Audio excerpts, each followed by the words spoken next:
వాడబడాలి అన్నీ కూడా దేవుడు తెలియజేస్తా వచ్చారు. హల్లెలూయా, హల్లెలూయా. సో దేవుడు తన బిడ్డలను బలపరుస్తూనే ఉన్నాడు.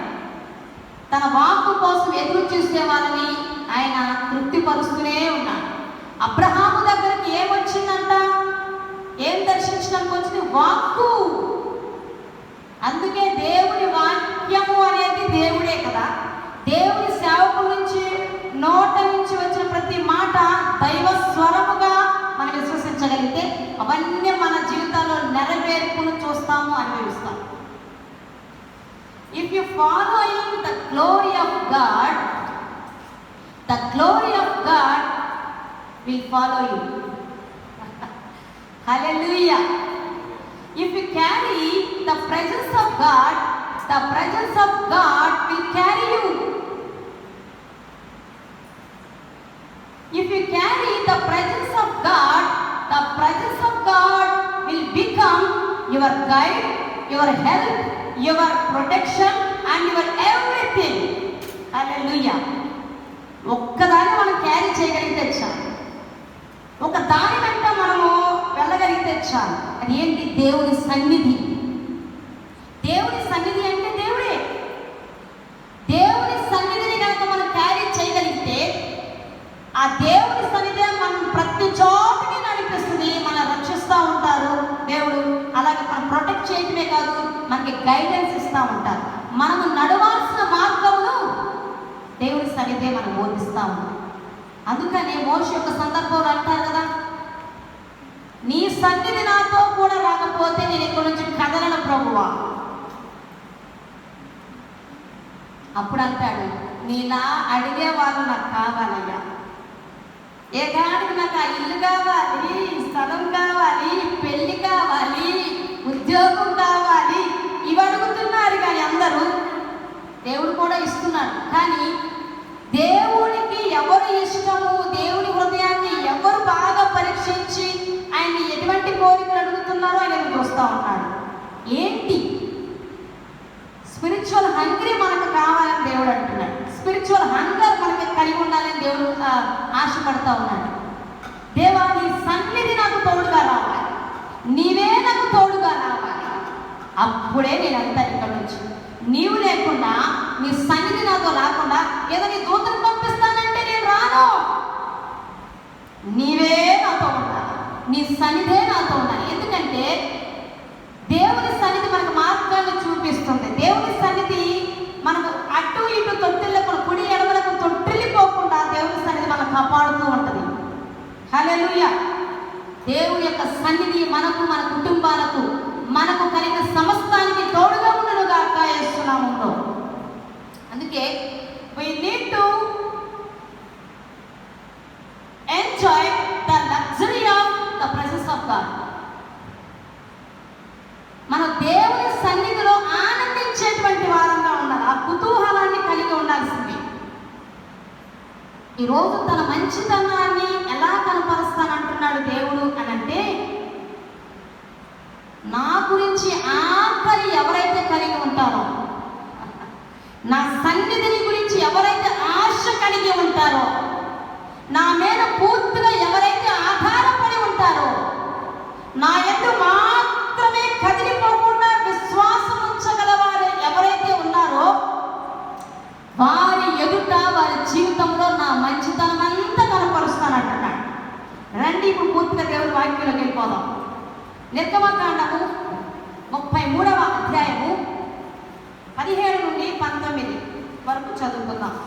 నిర్గమకాండము 33, 17 నుండి 19.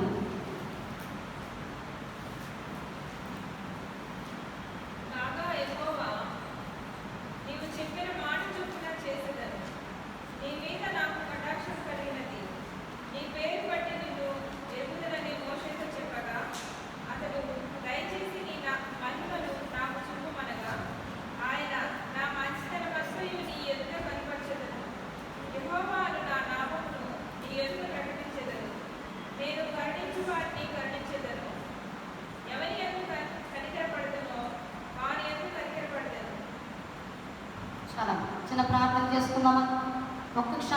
అడగండి, ప్రభువా నీ మంచితనమంతా మా ఎదుట కనపరచండి అయ్యా. ఈరోజు మాతో మాట్లాడండి ప్రభువా. దాచబడిన సంగతులు సైతం ఈ రోజున మాతో మాట్లాడండి యేసయ్యా. అడుగుదామా యేసయ్య? మహాఘనుడా, పరిశుద్ధుడా, ప్రేమ కలిగిన యేసయ్య, మీ పరిశుద్ధమైన బంగారు పాదాలకు వందనాలు స్తోత్రాలు చెల్లించున్నాం. లాభాషుందులు కామారదురాల ఉరేమ శబ్రాతు కిలిమామార షనదురదాతి మామార షన వల్ఫామ్రికల దురషకర పాతురాద మాస్తి ఫ్లతురదరల ఒందలాసి ప్రాంతుల కీర బామా షప్రాకులాతని కమార షన ఓ ఫ్రాంగ్రి బ్రామ్లు కలతర మషుదరి కమార దురద కమాందరల ఓ జామ్రితరల ప్రిక పాప్రిక మషబరి దూర కంద మస్తఫ్రుకల బరకషంద. స్తోత్రం స్తోత్రం స్తోత్రం స్తోత్రం. హల్లెలూయా. ఓం రాషందల మాకురా మషందర దరల ఓదలసి ప్రాకులంద రిక్లం ప్రహర మాకరదర కషందర ఓ సిబరక మషకందర. Do not quit la baratu kamandara. God knows you are tired. Hallelujah. Om Rashada Baruta Kima Manita Kamandra. Trust him and keep praying. Hallelujah. Zabradula Karamashandra. Om Rashada Durika Mashakala Baraturandra. Hallelujah. Zabare Kamandra. Your blessing will come continuously on you. Rabba Shadara Kamandra.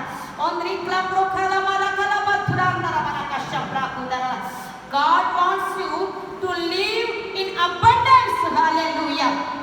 Ona samarukula malu prakadara mashanda. Ol pomri samritala surabala kashamandara la. God is working inside you. God is working behind the scenes. O brashabala turakamara kashana. Be patient. Alala mashankandara. God is about to open new doors in your life. O brashandala marukada masif prakadara la. Ondara malika shata kuradara la. O balasa prikamandara la. Do not be afraid, my child. O brashanti nikala brava shata rakandara la. On the likram lahura shakadara la. O arada tamakasha.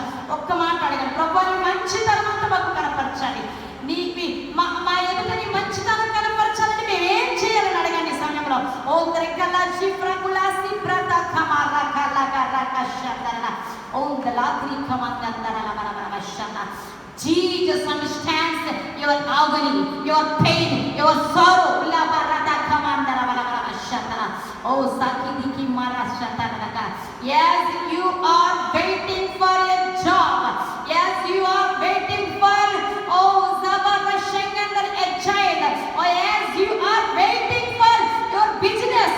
Yes, you are waiting for your marriage, your promotion. Oh brashada dulakiri mama rakala mashakada. Oh yes, you are waiting for a house on the rabala karavashada. Yes, you are waiting for the blessing of your children. Hallelujah. Zambrokala baratura kamandara barakashakara. Hallelujah. Hallelujah. Hallelujah. Om brashanti likara badara mashata kamara dara. Jesus understand. Oh that is sabarakala marika marakashandara. Om brashambala kandara. When God comes to you on time, oh brashala durika mada, bountiful blessings will come. Om dribla gulama kapashabara kaparashandara para. Om drikalbala shandara. Then we have to wait. Oh, for God's time. There is a season. It has a season. Om blangi kala barada kimara kala barada kamandara. Om rashandara. Oh halala mashandara barakara barakara shandara. God is saying to you today, hallelujah, I will love you, I will bless you, and I will multiply you. Halla marashada rakamadara. Oh brandli kili marusi prakula barakashakala barakandara. Oh datamasi badura katara barakara. నా తండ్రి మీకు స్తోత్రం స్తోత్రం స్తోత్రం. ఈ సన్నిధిని మాతో కూడా ఉంచినందుకు మీకు స్తోత్రం. వల్లా మషందర ఓం దల్లకిరా మరషవరదల మమకురదల ఓ ప్రకల మరెకందర బలకష ప్రకమరెకందర.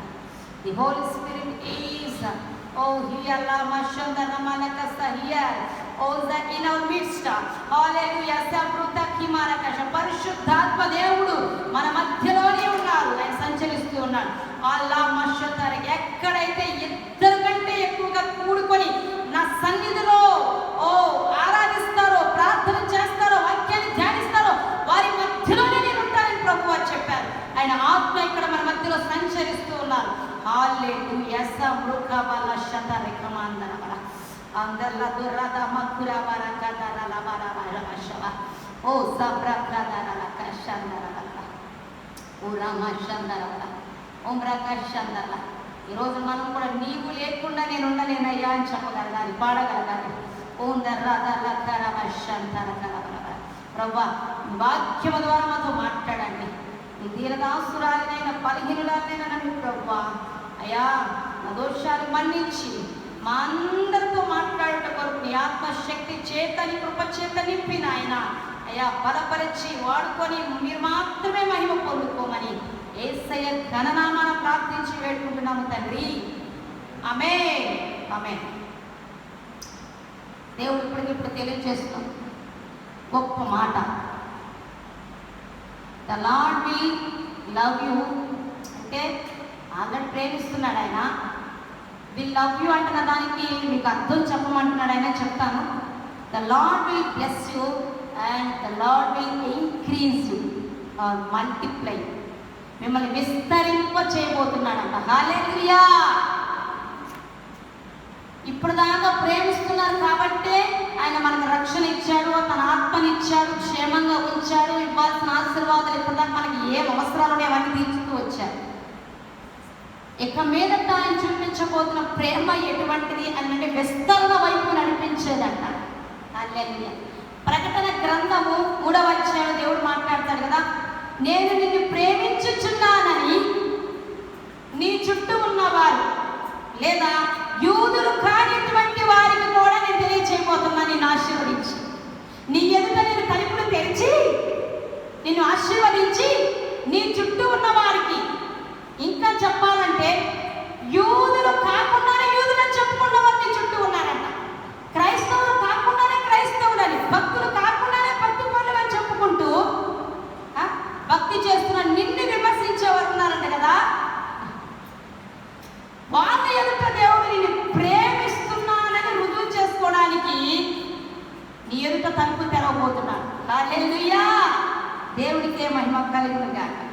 His love will flow in your life, all through your life. Hallelujah. When He blesses you, increase after increase will come. మన పట్ల ప్రేమ అత్యధికం అవుతుంది. గతంలో కంటే ఇప్పుడు మనల్ని ఇంకా ఎక్కువగా ప్రేమిస్తున్నాడు అంటే అర్థం ఏంటంటే ఒక బ్లెస్సింగ్ తర్వాత ఒక బ్లెస్సింగ్ వస్తుంది, తర్వాత ఇంక్రీజ్ కాబట్టి ఇంక్రీజ్. దేవుడు అటువంటి పరిస్థితులు మనకు అనుగ్రహించబోతున్నాడు. అటువంటి పరిస్థితుల్లో ఉన్న దేవుడు మనల్ని నడిపించబోతున్నాడు. దేవుడికే మహిమ కలుగును గాక. This is your future. మన ఫ్యూచర్ ఏంటంట? Blessing after blessing, increase after increase. మన యొక్కకు దేవుడు తీసుకుని రాబోతున్నాడు. మనల్ని మన కొరకు సిద్ధపరిచిన ఆశీర్వాదాల దగ్గరికి తీసుకొని వెళ్ళబోతున్నాడంటే. హల్లెలూయా. దేవుడు మనల్ని ప్రేమిస్తున్నాడు అని రుజువుపరుచుకునేటువంటి బ్లెస్సింగ్స్, రుజువుపరుచుకునేటువంటి ఆత్మీయ స్థితిని దేవుడు మన ఎదుట మన కళ్ళ ముందు ఉంచబోతున్నాడు. అది అనేకులు చూడబోతున్నారు. హల్లెలూయా. ఇప్పటికే దేవాది దేవుడు మనలో కార్యసిద్ధి కలుగు చేస్తున్నారు. అలాగే మన వెనుక మనకు తెలియకుండా కూడా దేవుడు కార్యాలు ఆల్రెడీ చేస్తూనే ఉన్నాడు. దేవుడు ఎప్పుడు మన కొరకు పనిచేస్తూనే ఉన్నాడు. మన కొరకు తన దూతలకు ఆజ్ఞాపిస్తూనే ఉన్నాడు. మన విషయమే శత్రువు చేస్తున్నట్టు అదృశ్యంగా మనకు అపాయం కలుగు చేస్తున్నావా వాటన్నింటిని మనల్ని విడిపిస్తూనే ఉన్నాడు. దేవుడు మన విషయమై వర్క్ చేస్తూనే ఉన్నాడు. మనమే వారానికి ఒకసారి చేస్తున్నామేమో, ఆయన సన్నిధికి వచ్చే వాక్యాన్ని బోధించమో, లేదా మనం కూడా బ్రదర్ చెప్పినట్టుగా హాస్పిటల్కి వచ్చి క్లినిక్కి వచ్చిన వాళ్ళందరికీ కూడా రోజు యేసే గురించి ప్రకటించాలి. అంటే ఇక్కడ స్టేజీ మీద నిలబడి వాక్యం చెప్తేనే దేవుడు సంతోషిస్తాడు అనుకోవటం కాదు. ఇక్కడ ఆయన నిలబెట్టుకునేటప్పుడు నిలబెట్టుకుంటారు. ఆ లోపు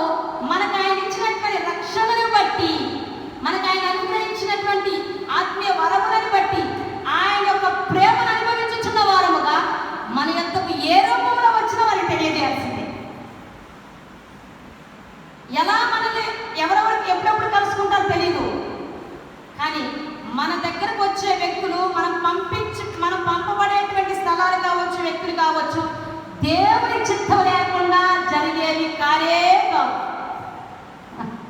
అది జాగ్రత్తగా మనం అర్థం చేసుకోవాలి.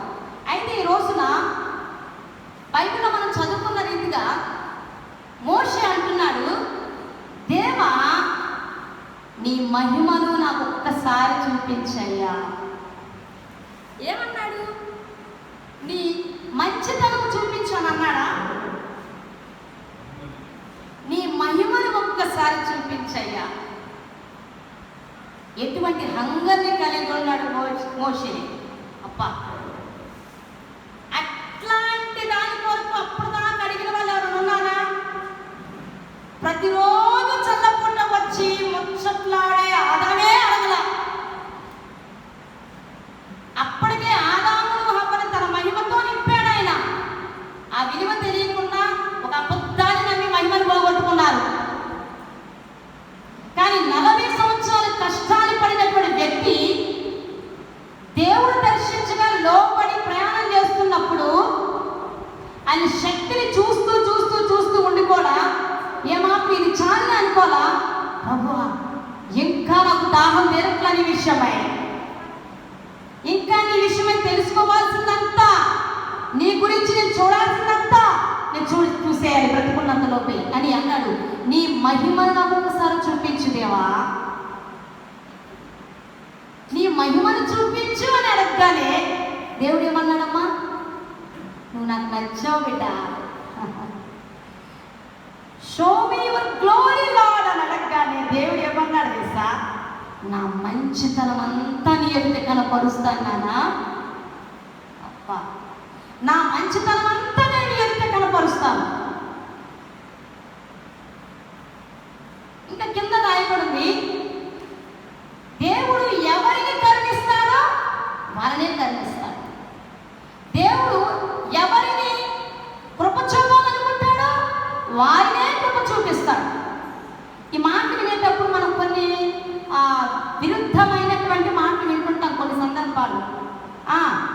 స్వస్థతలు ఉన్నాయా, అద్భుతాలు ఉన్నాయా, భాషలు ఉన్నాయా, ఇవంటూ కొన్ని చోట్ల ఏం చేస్తూ ఉంటారు? ఆహా, నీకు వరం ఉంది కదా, మరి అక్కడెందుకు కార్యం జరగలేదు, ఎక్కడెందుకు కార్యం జరిగింది? ఈ మధ్య నేను యూట్యూబ్లో ఒక గొప్ప పాస్టర్ గారి గురించి విన్నాను. పేరు చెప్పను, ఇది విమర్శించట్లేదు, కానీ నా హృదయం బాగా నొచ్చుకున్న మాట. నీకు వరం ఉంది కదా, స్వస్థత వరము. నన్ను కాదు అసలు, నేను ఎవరు ఇంకా వాళ్ళకి తెలియదు. ఒక పాస్టర్ గారిని, నీకు వరం ఉంది కదా, నీ చర్చిలోనే ఎందుకు అద్భుతాలు చేస్తున్నావు? నీ చర్చిలోనే ఎందుకు స్వస్థత జరుగుతుంది? హాస్పిటల్స్ ఎన్నో ఉన్నాయి కదా, రోగులు ఎంతోమంది ఉన్నారు కదా, వాళ్ళ దగ్గరికి వెళ్తే నువ్వు నీ వరాన్ని ఉపయోగించి వాళ్ళందరూ హీల్ అవుతారు కదా. బుద్ధి కలిగిన వాళ్ళు వేసే ప్రశ్న, బుద్ధి. నేను ఇవి వింటూ బాధపడుతున్నప్పుడు నా దేవుడి మాట చూపించాను. ఇక్కడే కాదు, రోమిలకు రాసినటువంటి పత్రికలు కూడా దేవుడు రాస్తున్నాడు. ఆయన ఎవరిని కరుణించాలనుకుంటాడో వారినే కరుణిస్తాడు, ఎవరి మీద కృప చూపించాలనుకుంటాడో వారి మీద కృప చూపిస్తాడు. దయగల వారి ఎడల దయ చూపిస్తూ ఉంటాడు, కఠిన ఎడల వికటంగా ఉంటాడు, గర్విష్ఠుల ఎడల కోపంగానే ఉంటాడు. అంతేకాదు, యేసుక్రీస్తు ప్రభువారు ఆయన బ్రతికి ఉన్న కాలంలో తన ప్రణాళికలో ఉండి ఎవరిని కరుణించాలో వాళ్ళ దగ్గరికి వెళ్ళి వాళ్ళ ఎడల కరుణ చూపి స్వస్థపరిచాడు. పుట్టుకతో పుట్టి వాళ్ళు ఎవరు లేరా ఆ ప్రాంతంలో? ఒకే ఒక వ్యక్తి ఉన్నాడా చెప్పండి అమ్మా? కానీ పుట్టుగుట్టి వాళ్ళ దగ్గరికి వెళ్ళాడు. లేదా శానా దయ్యాలు, ఎంతమంది దయ్యాలు పట్టుకుంటారు ఆ టైంలో? ఆ ఒక్క వ్యక్తి దగ్గరికి అద్దరికి వెళ్ళి మరి ఆయన బాగు చేసి వచ్చాడు. అమ్మా, భక్తలోని పిలవగానే ముందుకు కొనసాగకుండా ఆగిపోయి హీల్ చేశాడు. ఎంతమంది వినవనాడున్నాడు ఏలియా ఉన్నప్పుడు ఒక సారేపతి దగ్గరికి ఎందుకు వెళ్ళమన్నాడు?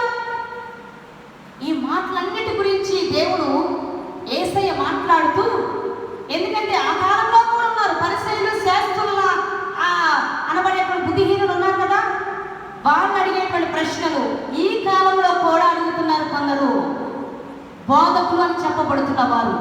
కానీ ఇక్కడ ఇదే ఆయన అంటున్నారు, మోషే నా మంచితనం అంతా ఎవరిని కనపరుస్తాను నానా, ఎందుకంటే నేను ఎవరిని కరుణిస్తానో వారిని, నేను నిన్ను కరుణించాలి అనుకుంటున్నా అని అన్నాడు. ఆమేన్, హల్లెలూయా. ఇది కారణం. మోషే ఎదుట దేవుడు ఎందుకు తన మంచితనాన్ని కనపరచాలనుకున్నాడు తెలుసా? మోషే ఎడల దేవుడు కటాక్షం కలిగి ఉన్నాడు. మోషే మీద దేవుడి యొక్క కటాక్షం వచ్చి ఉన్నది.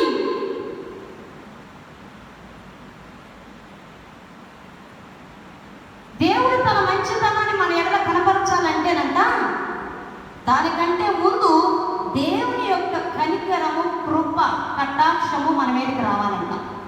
హల్లెలూయా. ఏం రావాలంట? దేవుడు తన మంచితనాన్ని మనకి కనపరచాలి, చూపించాలి అనుకుంటే దానికి ముందుగా ఏం కావాలి మనకి? ఆయన కనికరము కావాలి మనకి. ఫస్ట్ 17వ వచనంలో ఏం చదువుకున్నామా? ఆయన కటాక్షము. కటాక్షం ఇందాక బాబురావు గారు చూపించినటువంటి 51 సాంగ్లో ఏం చెప్పబడింది తెలుసా? దాని కింద భాగంలో వస్తే, నీ కటాక్షము చొప్పున నీ సేవకునికి మేలు చేయుము. మేలు అంటే ఏంటి? మంచి, గాడ్స్ గుడ్నెస్. అర్థమవుతుందా? దేన్ని బట్టి మేలు చేయమంటున్నాడు? కటాక్షము చొప్పున. హల్లెలూయా. దేవుని యొక్క గుడ్నెస్ అనేది మనం ఎలా సంపాదించుకుంటామంటే, ఆయన కనికరం మనం ఏంటంటే ఆటోమేటిక్గా తన మంచితనం అంతా మన ఎదురు చూపించేస్తాడు. ఈరోజు దాని గురించి మీకు వివరణ ఇవ్వాలని నేను ఇష్టపడతా ఉన్నాను. బైబిల్లో మనం చూస్తే దేవాది దేవుడు చాలా మంది మీద కనికరం చూపినట్టుగా మనం చూస్తాం. చాలా మంది మీద కనికరం చూపకుండా వారు నశించిపోతున్నా కూడా చూస్తూ ఉండటం కూడా మనం చూసాం కదా.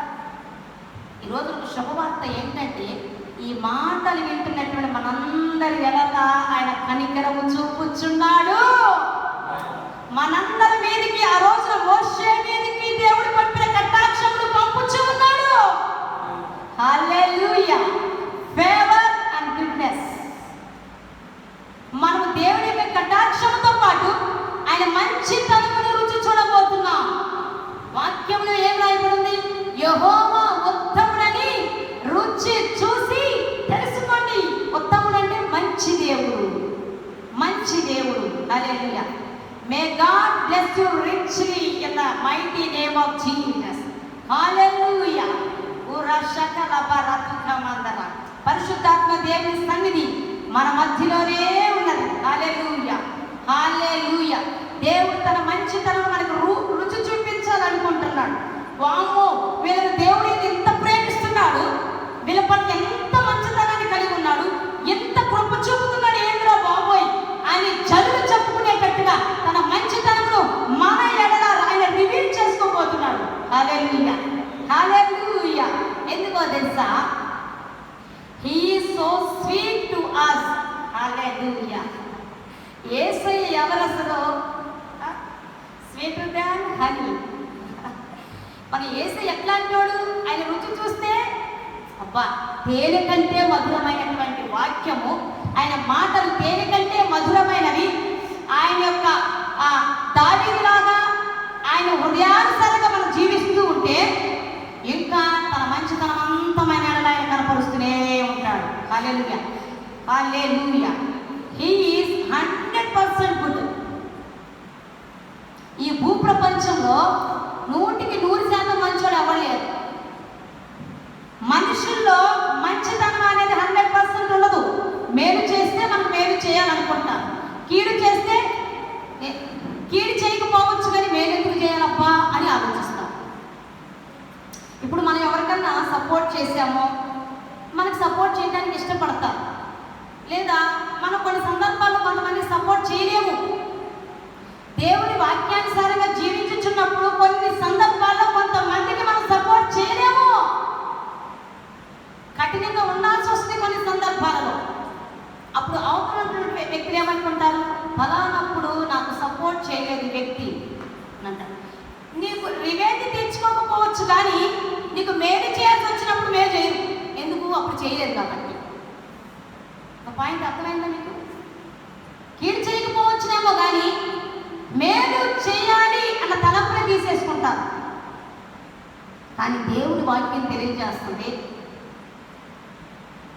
మీకు కీడు చేయాలని ప్రయత్నించిన వారికి కూడా మీరు మేలు చేయాలి. మేలు చేయుట మానవద్దు అని దేవుని వాక్యం చెప్తుంది. మేలు అంటే మంచి. మన దేవుడు 100కి 100% మంచి దేవుడు, మంచి దేవుడు. Hallelujah, hallelujah. He gives us only good things for us. అవునా? దేవుడు మనకి ఇచ్చేవి, ఇవ్వాలనుకునేవన్నీ కూడా మేలుకరమైనవే, మంచివే మనకిస్తాడు. He will not hold any good thing. ఏ మంచి కూడా మనకి ఇవ్వకుండా ఆయన దాచిపెట్టుకోడు. మనమైతే శ్రేష్టమైనది దాచిపెట్టుకొని దానికంటే కొంచెం తక్కువది ఇవ్వడానికి ఇష్టపడతాం కదా. బెక్కర్స్ వస్తారమ్మా పాప అడుక్కునే వాళ్ళు, మనం ఏం చేస్తాం? అప్పుడే బిర్యానీ చేసుకున్నాం అనుకో, వేడి వేడి చేసుకొని ఉన్నాము, అడుక్కునే వాళ్ళు వచ్చారు, అప్పుడు ఏం చేస్తాం మనం? అది ఉడికుంది, బిర్యానీ చేసి పెట్టాం. కొంతమంది కొన్నిసార్లు లేదు వెళ్ళు అని చెప్తారు, లేదంటే అది కాకుండా సర్ది ఏదైనా ఉంటే అది కూడా ఓహో మేము త్యాగం చేసేస్తే మేలు చేసామని ఫీల్ అయిపోతుంటాం. కొంతమంది అది కూడా అందరూ చూసేటట్టు పెడుతుంటారు. కానీ క్రైస్తవులముగా దేవుని మేలును అనుభవించుచున్న మనము ఏం చేయాలి చెప్పనా? ఒక అడుక్కునే వ్యక్తి మన ఇంటికి వచ్చినా కూడా దేవుడు తనను పంపించాడు, దేవుడే రూపంలో వచ్చాడని నేను పరీక్షించడానికి వేడి వేడి అన్నమే పెట్టాలి. ఇది క్రైస్తవుని జీవితం. ఇలా జీవించాలి. నేను అంతకుముందు మంచి దాచిపెట్టుకొని పాతకున్న ఇవ్వడానికి ఇష్టపడేదాన్ని. కానీ దేవుడు నాకు పలుమార్లు నన్ను దర్శించి మాట్లాడినప్పుడు ఎవరన్నా అడుగుతున్న వాళ్ళు వస్తే దేవుడు వచ్చినట్టుగానే ఫీల్ అయిపోతాను. మిగతా పనులన్నీ పక్కన పెట్టేస్తాను. నేను ఏదైనా వర్క్లో ఉంటే వేగన కూడా కొంచెం అరిచి మరి వెళ్ళిపోయారా నా గుండెలో బాగుపడిపోయింది. చాలాసార్లు మా హస్బెండ్ కూడా వెళ్ళిపోయేదా వాళ్ళు ఆ రోడ్డు మీదకి వెళ్ళి చూడడానికి వెళ్ళారు అని చెప్పి పిలిచి తీసుకొచ్చి ఇచ్చిన సందర్భాలు కూడా కొన్ని ఉన్నాయి. ఎందుకు? అంతకుముందు నాకు లేదు, ఆ బుద్ధి లేదు. బుద్ధి వచ్చాక దేవుడు ఆ శక్తి ఏంటో ఎందుకు నేను చెప్తున్నా, ఏ రూపంలో ఒక వ్యక్తిని ఎందుకు వచ్చినా దేవుడు పరీక్షించడానికో మేలు దాచి నుంచి అది ఇవ్వడానికో దేవుడు తీసుకొని వస్తున్నాడు. నిన్ను ఏ వ్యక్తి దగ్గరకు పంపించినా ఏదో ఒకటి ఉంది, అది గ్రహించాలి. ఎవరిని దేవుని ప్రణాళికలో మనం ఉన్నప్పుడు అనవసరమైన వ్యక్తులను కలవము, అనవసరమైనటువంటి మన చేత దేవుడు అసలు చేయించడు, అనవసరమైన ప్రయాణాలు కూడా మనము చేయించడు దేవుడు. అందుకని వ్యక్తులు వారి స్థితిగతులు మనకు అవసరం లేదు. మన ప్రయాణంలో ఎవరెవరిని మనం ఎదుర్కోవాల్సి వస్తుందో వాళ్ళ విషయమై బహు జాగ్రత్త కలిగి ఉంటే చాలు. ఓ నాకు ఈ సందర్భంలో ఎందుకో నేను ధ్యానించని పరిశుద్ధాత్మ దేవుడు జ్ఞాపకం చేస్తూ ఉన్నాను. దావీదు సిక్లగ్ అనే ప్రాంతంలో మొత్తం కోల్పోయాడు కదా. నేనంతా చెప్పట్లో ఒక పాయింట్ జ్ఞాపకం చేస్తున్నాను, చక్కగా క్యాచ్ చేయండి. అంతా కోల్పోయి ఏడవడానికి కూడా శక్తి లేక ఆ ఉన్న టైంలో, ధైర్యం చెడిపోయిన టైంలో, అంతా కోల్పోయినటువంటి సమయంలో ఓ హల్లెలూయా దావీదు ధైర్యం తెచ్చుకొని మరీ దేవుని దగ్గరికి వెళ్ళి, ప్రభువా ఈ కోల్పోయినంత మరలా నేను తిరిగి తెచ్చుకోగలనా అని అడిగినప్పుడు ఓ హల్లెలూయా దేవుడు చక్కని మాట. అందుకే మన దేవుడు మంచి దేవుడు. కోల్పోయింది కూడా తిరిగి తీసుకొచ్చి మన ఒడిలో వేయగలిగిన సమర్థుడు. అంత మంచి కాపని మనం కలిగి ఉన్నాం. నాన్న నువ్వు ఈ సమయంలో కూడా ఓ కృంగిపోయి కూలబడిపోయి ముసుగేసుకుని కూర్చోకుండా, అంత కోల్పోయినా కూడా ఏడవడానికి శక్తి లేకపోయినా అట్లా మనం పడిపోలేదు, తిరిగి లేచి వచ్చావు ధైర్యం తెచ్చుకున్న ఎద్దకు.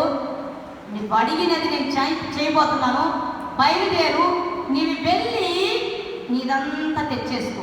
నువ్వు వెళతావు, నీవు కోల్పోయినది సమస్తము తిరిగి తెచ్చుకుంటావు వెళ్ళాక దేవుని మాట ఆయన ఎద్దకు రాగానే బయలుదేరాడు తక్కువ మంది సైన్యముతో.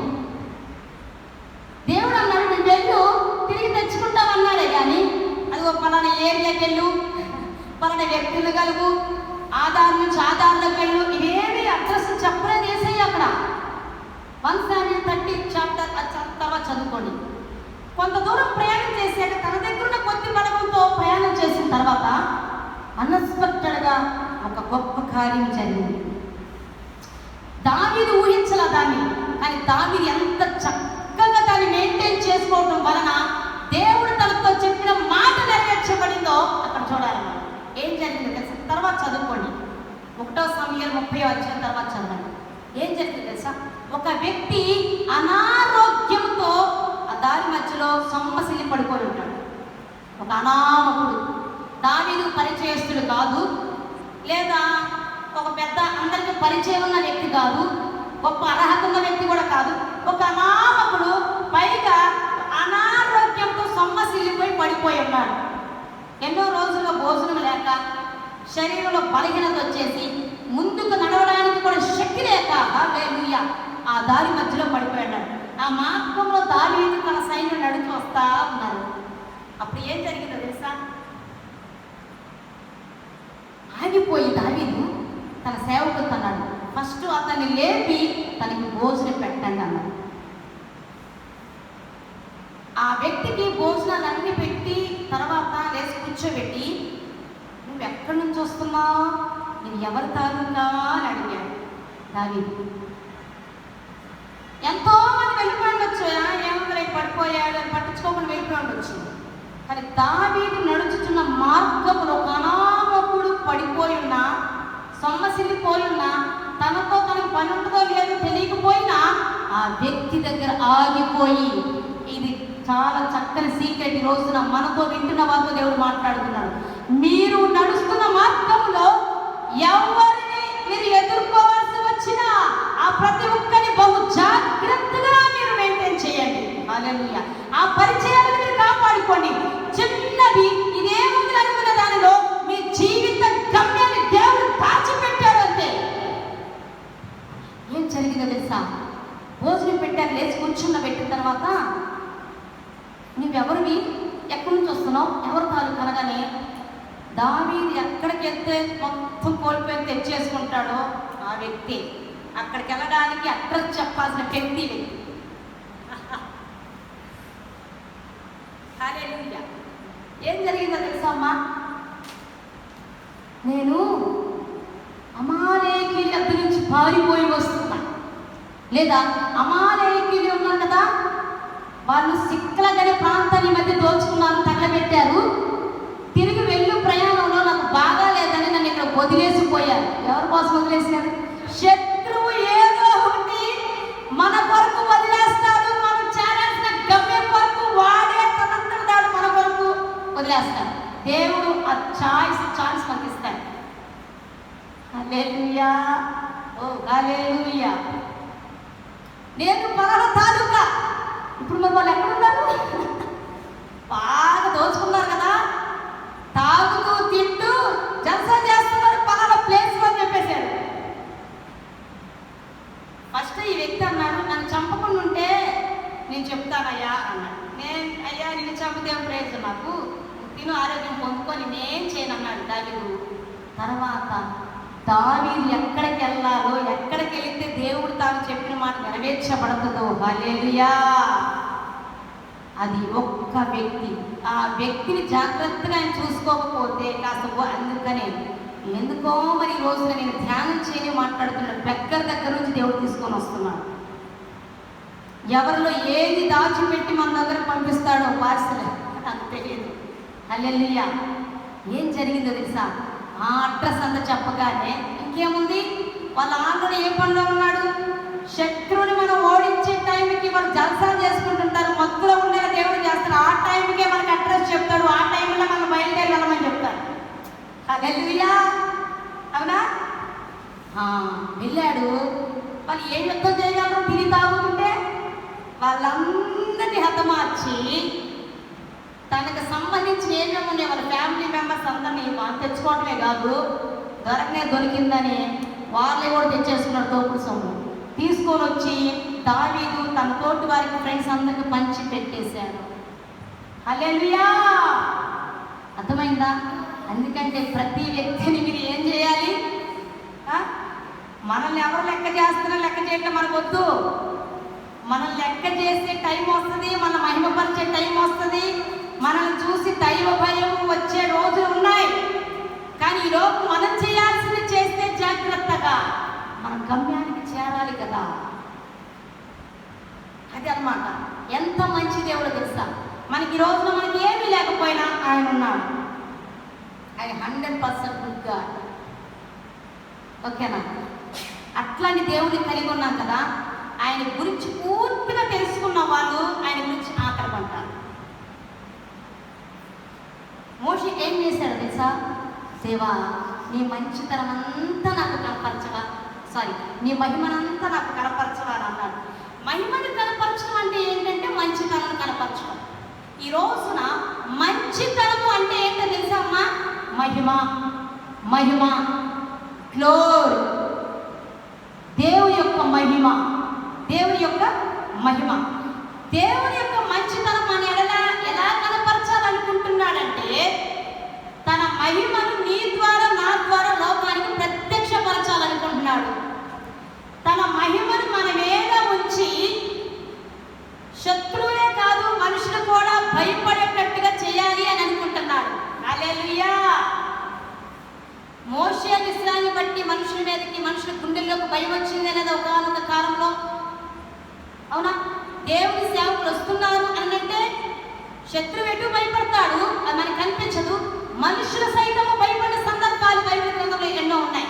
ఈ రోజున దేవుని యొక్క మంచితనం మన ఎడల ఎలా కనపరచాలనుకున్నాడంటే ఆయన మహిమ నీ మీద నా మీద ఉదయింపచేసి తన మహిమను నీ ద్వారా నా ద్వారా మనలో ఉన్న లోకాన్ని చూపించాలి అనుకుంటున్నాడు. నీవు ఎవరు అనంటే దేవుని కుమారుడు అని ప్రతి ఒక్కరు గుర్తుపట్టేటంత మహిమతో మన కప్పి నడిపించాలి అనుకుంటున్నాడంట. పౌలు మీద ఉన్నటువంటి ఆ దేవుని మహిమని బట్టి దయ్యాలు కూడా ఏమన్నాయి? నీవు దేవుని చేత అభిషేకించబడి వ్యక్తివి, నువ్వు పౌలువు. రాయలై కొంతమంది వెళ్ళారు దయ్యాలను వదిలించడానికి. ఏం చేశారు? తుక్కుతుక్కులు తన్ని పారదన్నారు. ఏసై చూస్తే దయ్యాలు ఏం చేసి, నువ్వు దైవ కుమారుడివి. దేన్ని బట్టి దయ్యాలు గుర్తుపట్టాయి? మనుషులాగే ఉన్నారు కదా వాళ్ళు, మిగతా వాళ్ళందరూ గుర్తుపట్టింది. వాళ్ళు అక్కడ దయ్యాలు దేవుని మహిమ వారి మీద ఉండుట చూశాను. అటువంటి గ్లోరీని దేవుడు మనకు అనుగ్రహించబోతున్నాడు. అదే తన యొక్క మంచితనము. హల్లెలూయా. దేవుడు తన మహిమను నీ ద్వారా నా ద్వారా లోకానికి చూపించాలి అని అనుకుంటున్నాడంట. అప్పుడు ఏం జరుగుతాయి తెలుసా? నీ ద్వారా నా ద్వారా గొప్ప గొప్ప సూచక క్రియలు జరుగుతాయి. నీ ద్వారా నా ద్వారా వండర్స్ జరుగుతాయి. నీ ద్వారా నా ద్వారా అద్భుతాలు జరుగుతాయి. నీ ద్వారా నా ద్వారా మన ద్వారా అనేక రక్షణ కార్యాలు జరుగుతాయి. నీ ద్వారా నా ద్వారా అనేకులు దేవుని యందు నడిపించబడతారు. మన ద్వారా అనేకులు పోషించబడతారు. మన ద్వారా అనేకులు బలపరచబడతారు.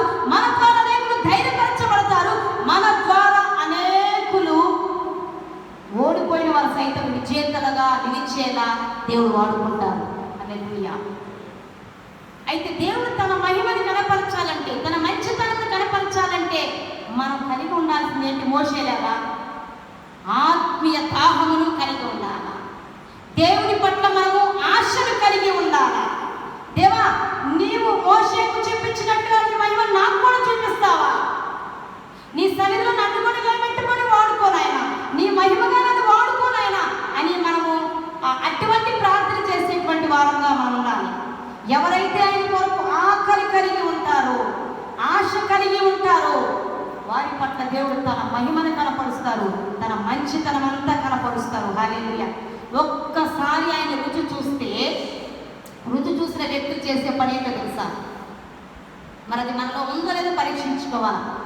దేవుడు ఏ వదిలేమన్నా వదిలేస్తామో, ఎవరు వదిలేమన్నా వదిలేస్తాం. ఇది నీకు నిజంగా దేవుని మహిమను చూడాలి అని హృదయంలో కాంక్ష ఉంటే, దేవుని నిజంగా నువ్వు ప్రేమిస్తూ ఉంటే, దేవుని నిజంగా తన ప్రేమను రుచి చూస్తూ ప్రయాణం చేస్తూ ఉంటే నువ్వేం చేయగలుగుతావు తెలుసా? దేవుడు ఏది వదలమన్నా వదులుతావు, ఎవరిని వదిలేమన్నా వదిలేస్తావు, ఏ ప్రాంతం వదిలేమన్నా వదిలేస్తావు. కానీ ఒకటి, వదలమన్నాడంటే దీనికంటే ది బెస్ట్ ఇవ్వబోతున్నాడన్నది ఎప్పుడు మర్చిపోవద్దు. శూన్యంగా ఉన్న చోటకి తీసుకొని వెళ్ళిపోయి మన ద్వారా బ్లెస్ చేసేస్తాడు ఆ ప్రాంతాన్ని యేసునామములో. హల్లెలూయా. అందుకని దేవుడు వదలమన్నప్పుడు గట్టిగా పట్టుకోకూడదు. వామ్మో ఇది నా కళ్ళకు పెద్దది, మంచిది మంచిది అని దీన్నే చూస్తా కూర్చున్నామంటే ఆయన మంచితనం వెళ్తే కనపరచడు, తన మహిమని వెళ్తే కనపరచడు, దానితోనే ఫుల్ స్టాప్ ఇవ్వచ్చు. కానీ వదలమన్నప్పుడు వదిలావా, వాళ్ళొద్దు ప్రస్తుతానికి వదిలన్నప్పుడు వచ్చావా. కొంతమంది చక్కన పెట్టుకొని తిరుగుతూ ఉంటుంటే దేవుని మహిమ మన మీద కనబడదు. మనము ఆ డెస్టినీకి చేరలేము, ఆ డెస్టినేషన్ చేరలేము. మనం అంతేకాదు, మనల్ని మనమే కాంప్రమైజ్ అయిపోతాం కొన్ని సందర్భాలలో, చేసేది ఏమీ లేక. కాబట్టి ఇక్కడ దేన్నైనా వదిలేయడానికి సిద్ధపడాలా, దేవుని మీదే ఆధారపడాలి. కొన్ని సందర్భాల్లో, అన్ని సందర్భాల్లో దేవుని ఎందే విశ్వాసం ఉంచాలి. నీ చుట్టూ ద్వారాలన్నీ మూయబడి ఉన్నా కూడా దేవుడు నా కొరకు ఏదో తెరవబోతున్నాడు, ఏదో తెరవబోతున్నాడు. చుట్టూ మూయబడి ఉంది అంటే ఆకాశం పోకి నింపబోతున్నాడు ఆయన అని నువ్వు నమ్మగలిగితే ఆయన ఏ దిక్కు నుండైనా నీకు నాకు కార్యం చేయగలుగుతాడు. ఎస్తేర్ దగ్గర చేసింది మొత్తంగా ఏమాట కదా అన్నాడు. నువ్వు ప్రార్థన చేయకపోతే దేవుడు ఏ దిక్కు నుంచైనా యూదులకు సహాయం చేస్తాడు. అప్పుడు ఆ కాలంలో చుట్టూ డోర్స్ని మూయబడి ఉన్న యూదులు చంపడం ఒకటే టార్గెట్. అది జరగబోతుంది పలానా డేట్ ఫిక్స్ చేసేసారు. యూదులందరినీ చంపేయాలి అనేటువంటి శాసనం చేయబడింది. హోప్లెస్.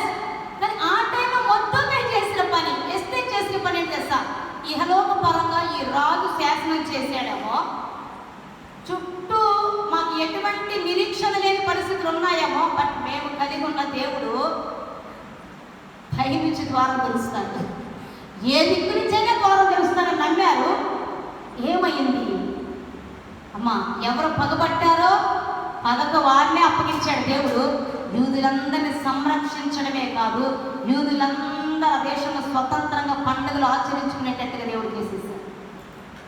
దేవుడి కొరకు ఆశ కలిగి ఉంటే, దేవుని విశ్వాసం ఉంచగలిగితే, నీ కొరకు నా కొరకు ఆయన వండర్స్ చేయడానికి, తన మహిమను ఆ రీతిగా కనపరచడానికి ఇష్టపడుతున్నాడు. Favour comes by submission. ఇంకొక ముఖ్యమైన ఏంటి తెలుసా, దేవుడు తన మంచితనంతో మన ఎడల కనపరచాలండి. దేవుడు మన ద్వారా తన మహిమను బయటకు చూపించాలి అనుకుంటే ఏం చేయాలంటే మనల్ని మనం ఆయనకి సమర్పించేసుకోవాలి. ఏదైనా త్యాగం చేయాల్సి వచ్చినప్పుడు త్యాగం చేసేయాలి. అంతే. దేవుడు చెప్పిన మాట అని పూర్తిగా నమ్మిక ఉంచి ప్రయాణం చేయాలి. సమర్పణ, త్యాగము, విశ్వాసం, ఈ మూడు మనం కలిగి ఉంటే ఖచ్చితంగా దేవుడు తన మహిమను మన ఎడల కనపరుస్తారు. బైబిల్లో మనం చూస్తే ఈ మోషేనే చూద్దాము. మోషే ఎడల దేవుడు తన మంచితనంతా కనపరిచాడు. ఎట్లాగో తెలుసా, అప్పటిదాకా మోషే కంటే అతని వంటి ప్రవక్త ఎవరు లేరనేటంతగా తన మహిమను అతని ద్వారా కనపరిచాడు. పరిశుద్ధాత్మ దేవుడు రాయించాడు ద్వితీయోపదేశకాండంలో, ఇటువంటి ప్రవక్త ఇంతకు ముందు అన్నాడు లేడు లేడు లేడు లేడు లేడు, ఇక ముందు కూడా ఉండడు అని అంటూ ఇంకొక మాట అన్నాడు. ఇలాంటి ప్రవక్త మరొకరు వస్తారు యేసయ్య నుంచి. హల్లెలూయా. అంటే యేసయ్య లోపు ఇంక ఎవరు మోషే వంటి ప్రవక్త లేరు. గొప్ప గొప్ప ప్రవక్తలు ఉండి ఉండొచ్చు, మోషే లాంటి దేవుని మహిమను లోకానికి చూపెట్టినటువంటి ప్రవక్త మరొకరు లేరు. ఎందుకంటే ఎర్ర సముద్రాన్ని బయలు చేయించాడు దేవుడు. అమ్మా, అలాగే ఐగుప్తులో ఎన్నో సూచక క్రియలు జరిగించాడు.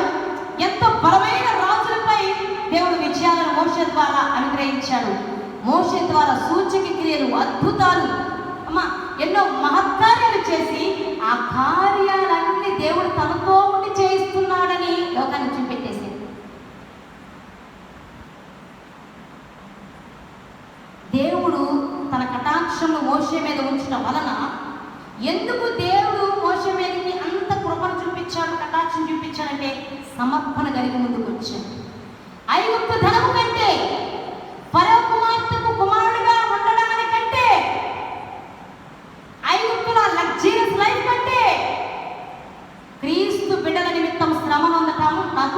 లేరు అని కొని వచ్చారు. ఆ సమర్పణ, ఆ త్యాగము, దేవుడు చెప్పగానే వెళ్ళిపోయి తన ప్రజలను విమోచించడం, ఇవన్నీ చూసిన దేవుడు తన మంచితనం అంతా మోషే ఎడల కనపరిచాడు ఆ కాలంలో. హల్లెలూయా.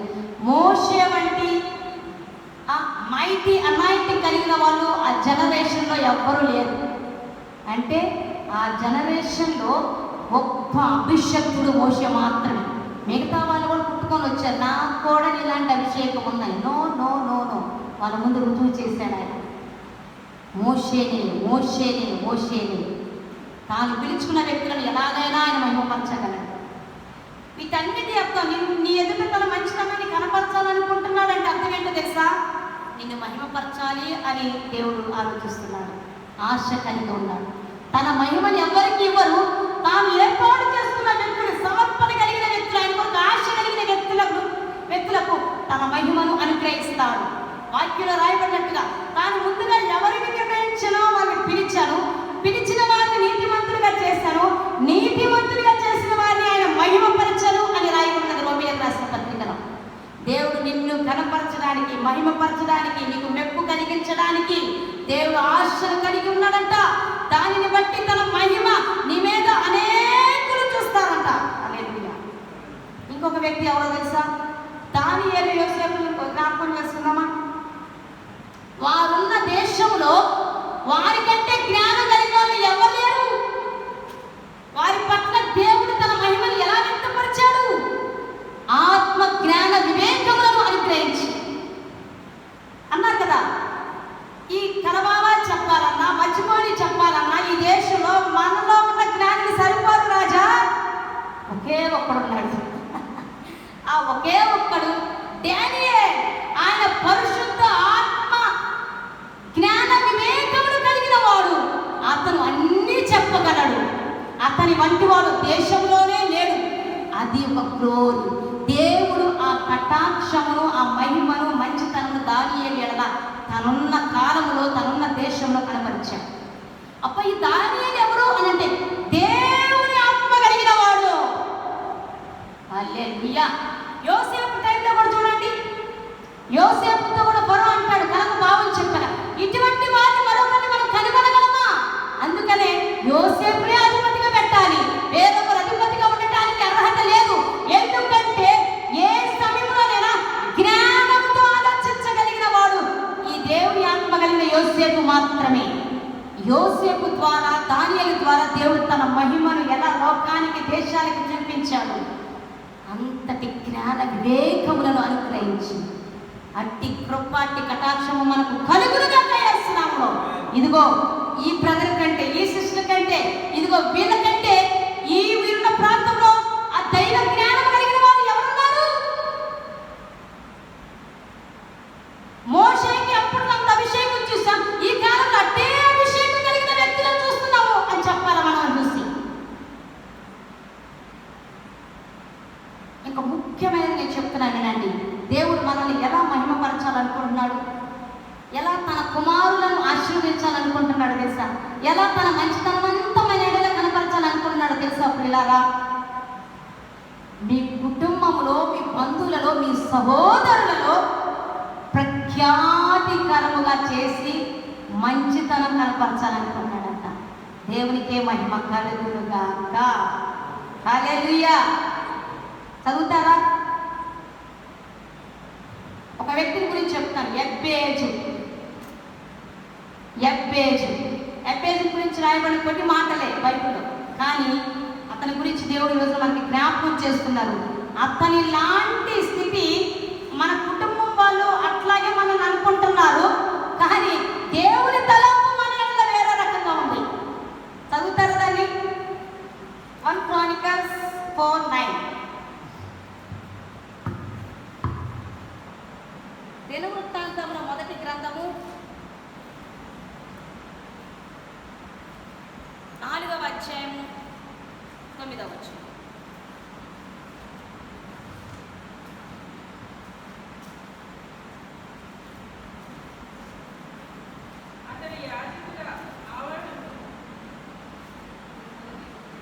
మొదటి దినవృత్తాంతములు 4:9.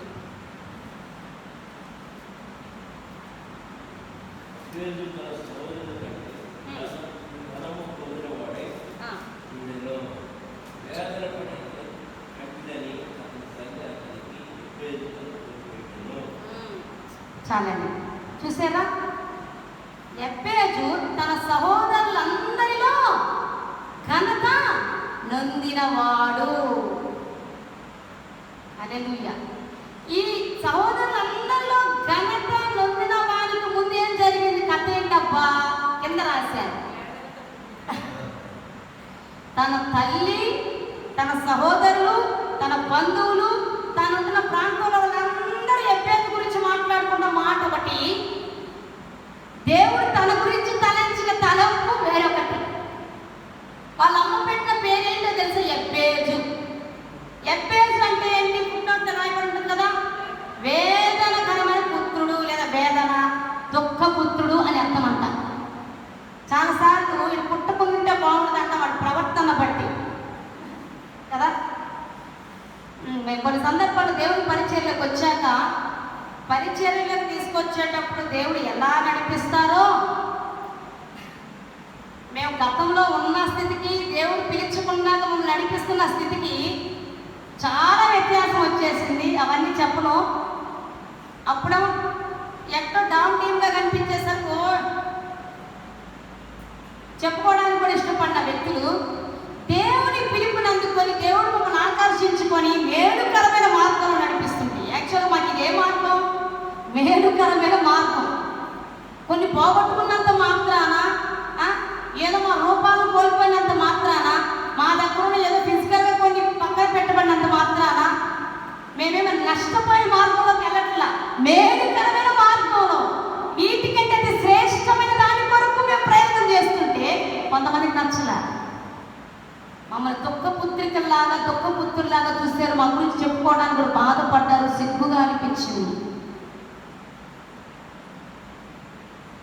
అయితే దేవుడు మమ్మల్ని సర్వసత్యంలోనికి నడిపిస్తూ ఉన్నప్పుడు, అటువంటి మాటలు నడుస్తూ కొన్ని వింటూ కొన్ని చూస్తూ ఉన్నప్పుడు దుఃఖం వేసింది. కానీ ఆ టైంలో దేవుడు మాట్లాడేవాడు, వీళ్ళ తలంపులు ఇలా ఉన్నాయి, నా తలంపులు ఇవి. ఒకరోజు నా తలంపులే బయటకు వస్తాయి. వీళ్ళ తలంపులన్నీ బూడిద చేయబడతాయి, నా తలంపులు బయటకు వస్తాయి. నేను ఏమి ఎలా మిమ్మల్ని తలంచాలో అట్టి రీతిగా చెక్కి వాళ్ళ ముందు చూపిస్తాను అని చెప్పాడు దేవుడు. చూపిస్తున్నాడు కూడా. దేవునికే మహిమ కలుగును గాక.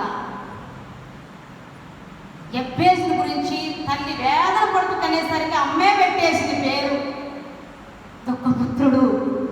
ఇన్ని వేదంతో కన్నాను, వేదన పుత్రుడు అనేసింది తల్లి. కొన్నిసార్లు తల్లి ఏంటి, తండ్రి ఏంటి, అక్క ఏంటి, నేను చెప్తున్నా, దేవుని మీకు పిలుపు ఉంది అని మీకు తెలిసిన తర్వాత ఎవరి మాటని మీరు పట్టించుకోకుండా ముందుకే ప్రయాణం చేయండి. అది మీకు మేలుకరమైన ప్రయాణము. ఒంటరి వాళ్ళం అయిపోతాం కొన్ని సందర్భాల్లో, ది బెస్ట్. ఎందుకంటే బలవంతుడు మనతో ఉన్నాడు. ఎన్నిక లేని వ్యక్తులుగా ఫస్ట్ చూపిస్తాడు. బలమైన జనాలుగా చేయాలని ఆలోచన కలిగి ఉన్నాడు కనుక, గొప్ప జనముగా చేయాలని తలంపు కలిగి ఉన్నాడు కనుక ఒంటరిగా నడిపిస్తాడు భయపడదు. హల్లెలూయా, హల్లెలూయా, హల్లెలూయా. ఎబ్బేజు తల్లి అంది, వీడిని వేదన పెట్టాడు, వేదనలో వీడిని కన్నాను, దుఃఖపుత్రుడు. ఇప్పుడు ఆ పేరు అందరూ పిలుస్తుంటే ఎంత బాధ వేస్తుంది ఎబ్బేజుకి. ఒరే దుఃఖమా, ఒరే వేదనగా అంటుంటే ఇప్పుడు మర్చిపోయిన ఫీలింగ్ కూడా వచ్చేస్తుందా? మనం మన పిల్లల్ని ఎప్పుడన్నా కోపం వచ్చేదానంటే వాళ్ళకి ఎంత బాధ వేస్తుందో అంటాం. కొన్నిసార్లు కోపం వచ్చింది అనేస్తాం, మూర్ఖమైన మాటలు మన నోటుకుండా కూడా వస్తాయి. ఇక్కడ నుంచి మాట్లాడినంత మాత్రం నేను భక్తురాలు కాదు, నాలో చాలా బలహీనతలు ఉన్నాయి. నా పిల్లలు నేను చాలాసార్లు కూడా తిట్టాను. మళ్ళా తర్వాత అంతకు మించి ఎక్కువగా పశ్చాత్తాపడటానికి దేవుడు కృప చూపిస్తూ ఉన్నాడు. కానీ పేరే ఆ పేరు పెట్టేసిన తల్లి, అన్నని పిలుస్తున్నారు, ప్రజలు పిలుస్తున్నారు, ప్రాంతం అంతా వాళ్ళ వేదన వేదన దుఃఖం. అది విని తలుచుకొని ఎవరికి చెప్పుకోలేదు. కానీ 8వ వచనంలో ఉంటుంది చూడండి, తర్వాత చూడండి, వెళ్ళిపోతారు ముందుకి. ఏమని ప్రార్థన చేస్తాడు తెలుసా? నన్నందరూ దుఃఖపుత్రుడా, వేదన పుత్రుడు అంటున్నాడు. ప్రభా, నా ప్రార్థన ఆలకించి నాకు నువ్వు తోడుగా ఉండి, నీ హస్తాన్ని నాకు తోడుగా ఉంచి, నా సరిహద్దుల విశాలపరచులను ఆశీర్వదించయ్యా. దేవుని ఆశీర్వాదాలు లేకపోతేనే దుఃఖపుత్రులుగా అనిపిస్తున్నట్టుగా ఉంటుంది. దేవుడు ఒక్కసారి దీవించిన తర్వాత దేవుని ఆశీర్వాదం, ఆయన కటాక్షమైన మంచితనం మన ఎట్లా కనపరుస్తూ ఉన్నప్పుడు దేవుని చేత దీవించబడిన వ్యక్తులుగా అందరూ గుర్తిస్తారు.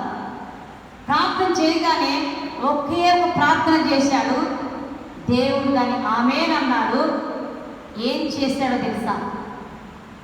ఏ సహోదరుల మధ్యలో దుఃఖపుత్రుడుగా, బలహీనుడుగా, వేదన పుత్రుడుగా పిలువబడి పెరుగుతూ ఉన్నాడో అదే యెబ్బేజును దేవుడు ఘనతాస్పదముగా మార్చివేశాడు. తన సహోదరులందరిలో ఘనుడైపోయాడంట, ఆశీర్వదించేశాడు దేవుడు. అబ్బా, తన సహోదరులకు అందరికంటే దీనుడిగా ఉన్నాడు, ఫస్ట్ బలహీనుడిగా ఉన్నాడు, అల్పుడుగా ఉన్నాడు, అందరికి చులకనగా ఉన్నాడు. బట్ దేవుడు ఒక సమయం వచ్చేసరికి ఆ సహోదరుల మధ్యలోనే హెచ్చించాడు, ఆ సహోదరుల మధ్యలోనే హెచ్చిస్తాడు దేవుడు. నీ తోటి వారి మధ్యలోనే, నీ ఇంట్లో వారి మధ్యలోనే నేను హెచ్చించబోతున్నాడు దేవుడు. హల్లెలూయా, ఓ హల్లెలూయా. ఇంగ్లీష్లో రాయబడిన మాట ఇంకా చాలా చాలా చాలా బాగుంటుంది. Jabez was more honourable than his brothers అని రాయబడింది.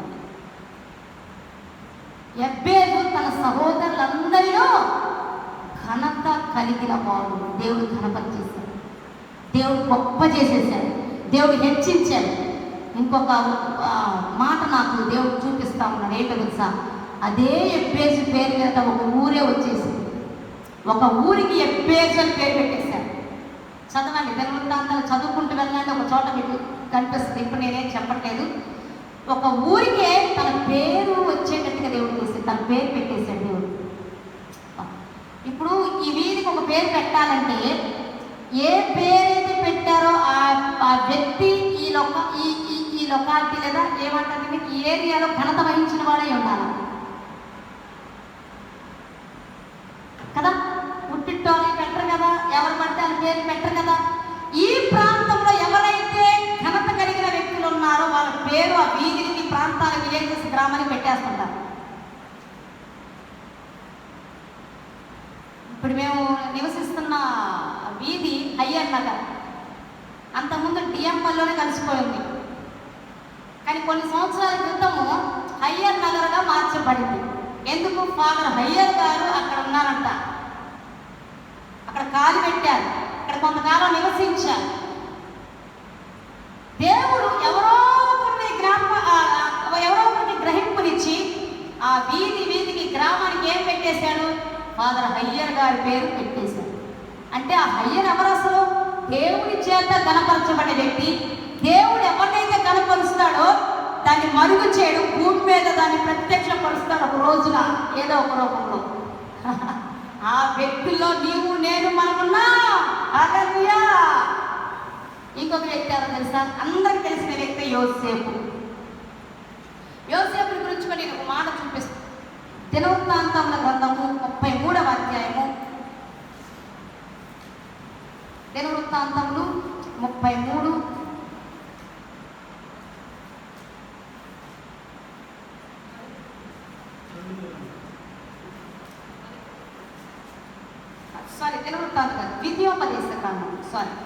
ద్వితీయోపదేశ కాండము 33వ అధ్యాయము.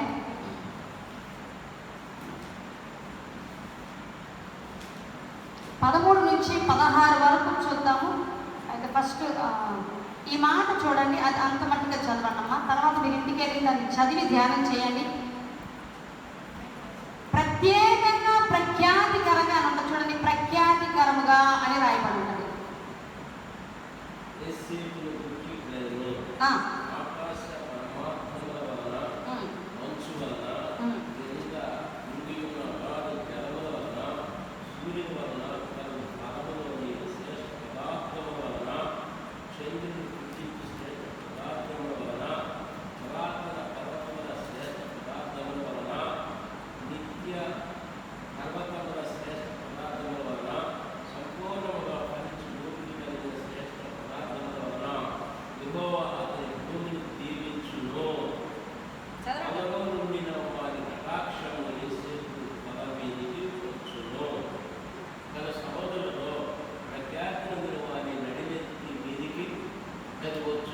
చాలు చాలు ఈ మాట చదివించడానికి. డిస్టింగ్విష్డ్, ప్రఖ్యాతికరముగా యోసేపును మార్చేశాడు. ఎవరిలో? తన సహోదరులందరిలో యోసేపు ప్రఖ్యాతిగాంచిన వ్యక్తిగా, ఒక విశిష్టుడుగా దేవుడు మార్చేసేసాడు. అవునా కదా? అక్కడ రాయబడినవన్నీ దేవుడు యోసేపుకు అనుగ్రహించిన శ్రేష్టమైన దీవెనల లిస్ట్. మొదట యోసేపు తరుమబడిన వాడుగా, శ్రమ నొందిన వాడుగా, బాధ నొందిన వ్యక్తిగా ఉన్నాడు, తృణీకరించబడిన వ్యక్తిగా ఉన్నాడు యోసేపు. కానీ దేవుడి యొక్క తలంపు ఏంటంటే ఆ సహోదరులందరిలో ప్రఖ్యాతిగాంచిన వ్యక్తిగా చేయటమే, ఒక విశిష్టమైనటువంటి వ్యక్తిగా చేయటమే, ఒక ఘనత కలిగినటువంటి వ్యక్తిగా చేయటమే, గొప్పవాడు అవ్వాలి అని దేవుడు ఉద్దేశించాడు. ఎవరిలో గొప్పవాడు అవ్వాలని చెప్పండి? సహోదరులు. ఇక్కడ ఒక పాయింట్ జాగ్రత్తగా వినండి. మీ కుటుంబంలో మిమ్మల్ని ప్రత్యేకంగా ఆయన పేర్చుకున్నాడు అంటే ఏంటో తెలుసా అర్థము? మొదట మీ స్థితి కొద్దిగా ఉన్నప్పటికీ ఉంటుంది కొంతకాలము. దేవుని యొక్క తలంపు ఒక టైం రాగానే వాళ్ళందరిలో హెచ్చింపు కలిగిన వ్యక్తిగా దేవుడు పూర్తిగా మార్చివేస్తాడు మీ స్థితిని. హల్లెలూయా. ఆ పొజిషన్ అంతా మార్చేస్తాడు. అందుకని దేవుని టైం కొరకు వేచి ఉండటమే మనం. మీ సహోదరులందరిలో, మీ కుటుంబం అంతటిలో, మీ బంధువులందరిలో, మీరుంటున్న ప్రాంతం అంతటిలో, మీరు నివసిస్తున్న దేశం అంతటిలో కూడా దేవుడు మనల్ని ప్రఖ్యాతికరమైన వ్యక్తులుగా నిరూపిస్తాడు. ఇందాకదే కదా మోషేను అలాగ చూపించాడు. అలాగే యోసేపు, దానియేలు వర్ణ దేశంలో అలాగన ఈ రోజున ఎబ్బేజును తన సహోదరులో కనపరిచాడు, హెచ్చించాడు. యోసేపును కూడా తన సహోదరులందరిలో గొప్ప చేసేసాడు. అవునా కదా? మోషే కూడా మనం తీసుకుంటే మోషేలో కూడా మోషే అన్న, అక్క చెల్లె మిరియాము అక్క, వాళ్ళిద్దరు కూడా ఎవరని రాయబడింది? ప్రాఫెట్సే. ఆ ప్రాఫెటెస్, ఆమె ఒక ప్రవక్తని అని రాయబడింది. ఈయన కూడా మోషేకు ప్రవక్తగా ఇంటికి పంపబడ్డాడు. వీళ్ళు కూడా దేవుని అభిషేకం కలిగిన వారే. జాగ్రత్తగా వినండి. మిరియాము ప్రవక్తిని, అహరోను దేవుని చేత గొప్పగా యాజకుడిగా పిలువబడి వాడబడిన వాడే. కానీ వ్యత్యాసం చూడండి, ప్రత్యేకంగా పిలువబడిన వాడు మోషే, మన సహోదరులు. ఇది ఇక్కడ గమనించాలి. ఎవరిని ప్రత్యేకంగా పిలుస్తాడో వారికి తన మహిమనిస్తాడు, వారి ఎదుట తన మంచితనాన్ని కనపరుస్తాడు. అది అంటే ఈ మాటలు ఉత్తుత్తి మాటలు మీకు చెప్పడానికి తీసుకొచ్చాడు ఇక్కడికి దేవుడు.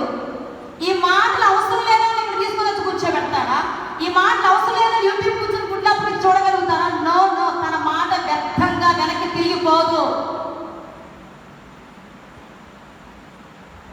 ఈ పిలుపులో మీరు ఉన్నారు కనుక, మీ సహోదరులందరిలో మీరు కనపరచబడాల్సిన వాళ్ళు కనుక, మీ బంధువులలో, మీ స్నేహితులలో, మీరుంటున్న ప్రాంతంలో యోసేపు వలె, దానియేలు వలె, మోషే వలె, ఈ ఎబ్బేజు వలె ప్రత్యేకంగా పిలువబడిన వారు, ప్రఖ్యాతికరంగా ఉండబోతున్నటువంటి వారు. హల్లెలూయా. దేవుడే మిమ్మల్ని కనపరచబోతున్నాడు. అది ఆపటం ఎవరికి సాధ్యము? కళ వచ్చింది, కళ ఎక్కడ నెరవేరిపోయి మేము ఎక్కడ బానిసలు అయిపోతున్నాం భయపడి తరిమారు కానీ తీసుకునేది వీళ్ళే తీసుకునేది ఆయన ప్రణాళిక పెట్టేశారు అక్కడ.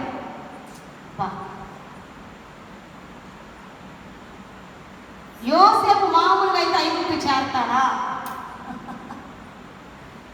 యోసేపు తనంతరం తాను ఐగుప్తుకి వెళ్ళగలడా? వీళ్ళు బాగా ఐ లవ్ యూ జోసెఫ్ అంటుంటే అక్కడ దాకా వెళ్తాడా? ఎత్తి కొంట్లో వేస్తే కానీ కొంట్లో నుంచి అక్కడ తీసుకెళ్ళేవాళ్ళు పంపిస్తాడు దేవుడు. మనందరికి అది పిట్లాగా ఉంది. యోసేపుని కొంట్లో పడేసినట్టుగా ఉంది. దేవుడికి ఏంటో తెలుసా? అతన్ని గమ్యానికి చేర్చడానికి ఒక స్టెప్ ముందుకు వేశాడు. మనం గమ్యానికి చేరాలి అంటే, దేవుడు నిర్ణయించిన గమ్యానికి చేరాలంటే కొన్ని అప్ అండ్ డౌన్స్ ఉంటాయి. మనకి స్టెప్స్ ఓన్లీ మెట్లు ఎక్కుతున్నాం.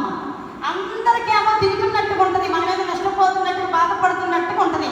కానీ మనం ఆల్రెడీ మనం దాన్ని చేరుకోవడానికి, గమ్యం చేరుకోవడానికి మెట్లు ఎక్కుతున్నాం మనం కొన్ని బాధల ద్వారా. యోసేపుని కొంట్లో పడకపోతే ఇస్మాయిలీయులు రాదు, వాళ్ళ కమ్మితేనే ఐగుప్తుకి తీసుకెళ్తారని దేవుడికి తెలుసు. పడేసిన వెంటనే ఇస్మాయిలీయులు అటు వచ్చినట్టు చేశాడు. వీళ్ళ మనసు మార్చేసి అమ్మేటట్టుగా చేశాడు. వీళ్ళ తీసుకొని వెళ్ళి పోతీఫరు దృష్టిలో పడేటట్టుగా చేసేసాడు దేవుడు. వాళ్ళ ఇంట్లో పెట్టేసుకున్నాడు. అర్థమైందా? ఎంత గొప్ప దేవుడు! అది ఆయన మంచితనం. నేను పిలిచాడు, ప్రత్యేకంగా పిలిచాడు అంటే ఏంటి తెలుసా? కొన్ని బాధలు అనుమతిస్తున్నాడు, కొన్ని విమర్శలు అనుమతిస్తున్నాడు, కొన్ని ద్వేషాలు అనుమతిస్తున్నారు అని అంటే అవన్నీ మనం ఆయన మనల్ని పెట్టాల్సిన స్థానానికి చేర్చేవే అని నమ్మాలి. సరాసరి ఏ బాధ లేకుండా ఒక తల్లిదండ్రుల ఐగుప్తులో పడ్డట్టుగా యోసేపు వీళ్ళ ద్వారా ద్వేషించబడి ఎక్కి సింహాసనం కూర్చున్నాడు. ఏ దేశంలో అధిపతి అవ్వాలో ఆ దేశానికే మంచి పరిస్థితులు ఉంటే నాన్న అమ్మ అన్న అనుకుంటే అక్కడే ఉండేవాడు యోసేపు. అందుకని దేవుడు అంటున్నాడు, మనతో కొందరు ఉంచుకోకూడదు అంటున్నాడు. అందుకే అందరి దృష్టికి వాళ్ళకి మనకు ప్రియమైన వాళ్ళు ఉంటారు, కానీ మన డెస్టినేషన్ చేరటానికి వాళ్ళు ఆటంకం అవుతారు కొన్ని సందర్భాల్లో. ఎందుకంటే మీకు ఒకసారి చెప్పాను, మాతో చాలాసార్లు మాట్లాడు, లోతులో తప్పేం లేదు అబ్రహాంతో వెళ్తే. కానీ దేవుడు ఇవ్వాలనుకున్నది పొందుకోవాలంటే, అక్కడ దాకా ప్రయాణం చేయాలంటే, ఆ వ్యక్తి లోకానికి ఆశీర్వాదం కావాలంటే లోతుని విడిచిపెట్టాలి. లోతు ఎంత ముఖ్యమైన వ్యక్తి, తండ్రినే కోల్పోయాడు, తల్లిదండ్రులు లేరు కదా పాపం, లేడని జారిపడి తెచ్చుకున్నాడు. కానీ లోకానికి ఆశీర్వాదం కాకుండా అతనే అడ్డయ్యాడు. తెలుసుకున్నాక లోతాన్ని వెళ్ళిపోరా బాబు, నేను లోకానికి ఆశీర్వాదకరంగా ఉండాలన్నాడు. అలాగని లోతునే విడిచిపెట్టాల. లోతు మీదకు దోపిడీ చేయడానికి కొంతమంది రాజులు వస్తే వెళ్ళి ఫైట్ చేసి రక్షించి కూడా వచ్చాడు. దేనికి అదే లెక్క. సహాయమే, బలపరచమే, ఓదార్పే. ఖచ్చితంగా మన వాళ్ళకి మనం సహాయం చేయాల్సిందే, బలపరచాల్సిందే, వెళ్ళాల్సిన చోటికి వెళ్ళాల్సిందే. అయితే నువ్వు ప్రత్యేకంగా పిలువబడ్డావు, గమ్యానికి చారాలి అని అంటే దేవుడు ఏది వదలమంటే అది వదులు, ఎవరు వదలమంటే వాళ్ళు వదులు, అక్కడ తీసుకొని వెళ్తారు. ఎవరు ఎన్నంటున్నా అవన్నీ, ఆ మాటలు కానీ ఆ పరిస్థితులు కానీ నిన్ను గమ్యం చేర్చడానికి, దేవుడు నిన్ను నిలబెట్టాలన్న ఉన్నతమైన శిఖరాగ్రానికి మెట్లు అనేది నువ్వు గుర్తించుకో.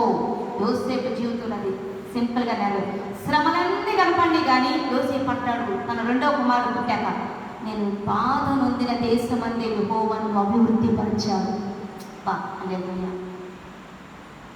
బాధ కోసం అక్కడికి వెళ్ళాడా?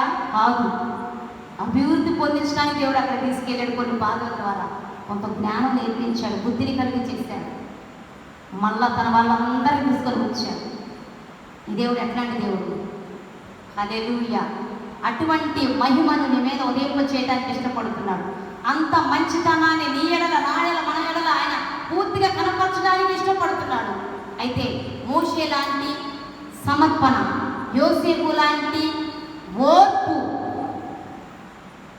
దానియేలు లాంటి దేవుని పట్ల కలిగి ఉన్నటువంటి ఆ త్యాగపూరితమైన మనస్సు, ఆ ఫెయిత్ఫుల్నెస్. ఒకటి సమర్పణ ఉండాలి, త్యాగం ఉండాలి, విశ్వాసత ఉండాలన్నారు కదా. సమర్పణకు గుర్తు మోషే. అమ్మా, విశ్వాసము ద్వారా దానియేలు రాజ్యాన్ని గెలిచాడు. యోసేపు కూడా ఎండ్యూరెన్స్, పేషెన్స్, ఓర్పు ద్వారా ఏం చేశాడు? దేవుడు తన పిలుపులో ఏమనుకున్నాడో అది నెరవేర్చబడటానికి యోసేపు తనను తాను దేవుడికి అప్పగించుకున్నాడు శ్రమణలో. మరి ఇటువంటి గొప్ప భక్తులు చరిత్ర పుటల్లోకి ఎక్కారు కదా. పద్దాకు వాళ్ళ చరిత్రలో ఉంటుంది దేవుని ఉద్దేశం కాదు. పద్దాకు వాళ్ళ గురించి ఎప్పటికప్పుడు మాట్లాడుకోవటం దేవుని ఉద్దేశం కాదు. వాళ్ళని మాదిరిగా తీసుకొని అలాగే ఈ జనరేషన్లో మనం చరిత్ర పుటలకు ఎక్కాలి. నీవు నేను ఈ జనరేషన్ కొరకు పుట్టిన వాళ్ళము. ఈ తరములో దేవుని మహిమను ప్రపంచానికి కనపరచాల్సిన వాళ్ళము.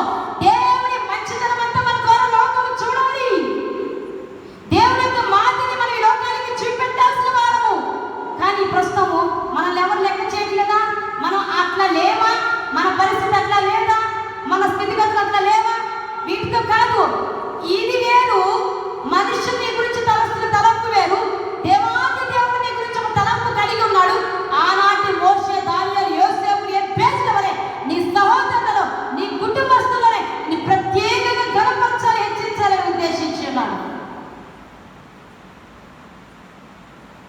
మరి ఎటువంటి పరిస్థితులు దేవుడు మన ముందుకి అనుమతించిన వానలాగా ఉండగలిగే కృప మనందరికీ కలుగుదుగాక.